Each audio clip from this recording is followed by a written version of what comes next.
sakit na shingles ay kahalintulad daw ng bulutong.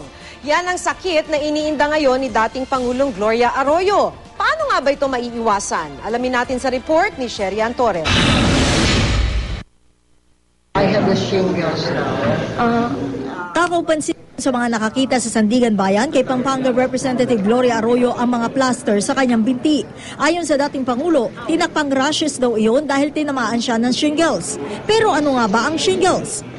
Paliwanag ng Center for Diseases Control and Prevention ng US, ang shingles ay mula sa Varicella zoster virus. Ito rin ang virus na nagiging dahilan ng bulutong o chickenpox. Kapag ang tao raw ay nagkabulutong na, mananatili pa rin sa kanyang katawan ang Varicella zoster virus, pero dormant o hindi na ito aktibo. Gayunman, maaari itong muling maging aktibo.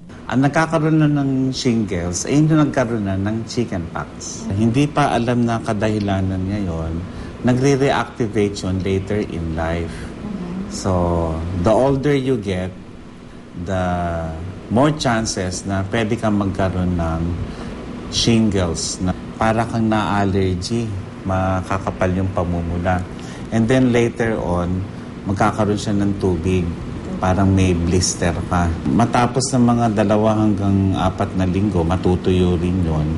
Hindi naman daw nakakamatay ang shingles, pero makirot daw ito. Tulad na magkakabulutong, sintomas ng shingles ang pagkakaroon ng lagnat ng ilang araw bago labasan ng lesyon o butlig-butlig. Makakaramdam din ng pananakit ng ulo at tiyan at pagkaginaw. Kung tamaan ng shingles, payo ng DOH maglagay ng hot compress sa bahagi may lesyon. Uminom din ng antiviral medicine para sa matinding pagkirot. Pero hindi raw lahat na nagkabulutong otomatikong magkaka-shingles. Lumalabas yan doon sa may mga taong under stress, halimbawa, o kaya kulang sa nutrisyon. Nakakahawa siya, yung mahahawa, magkakaroon ng bulutong tubig, hindi shingles. Sabi ng Department of Health, matagal na raw na sakit ang herpes zoster o yung mas kilala natin ngayon sa tawag na shingles. Yan nga lang, hindi ito matatawag na notifiable disease dahil konti lamang yung nagpapakonsulta sa doktor tungkol dito. Bagaman tinatamaan din yung mga bata, mas marami raw ang tinatarget na sakit na ito yung mga senior citizen o yung nasa edad na 60 pataas. Yun nga lang, yung mga nakausap natin na tinatarget ng sakit na shingles, hindi pamilyar sa sakit na ito. Alam niyo po ba yung sakit na shingles? Ay, di ko po alam yun eh. Sa tingin niyo kung medyo nakakakaba na magkaroon nun o parang ano? Parang yun na nga, nakakakaba yun eh.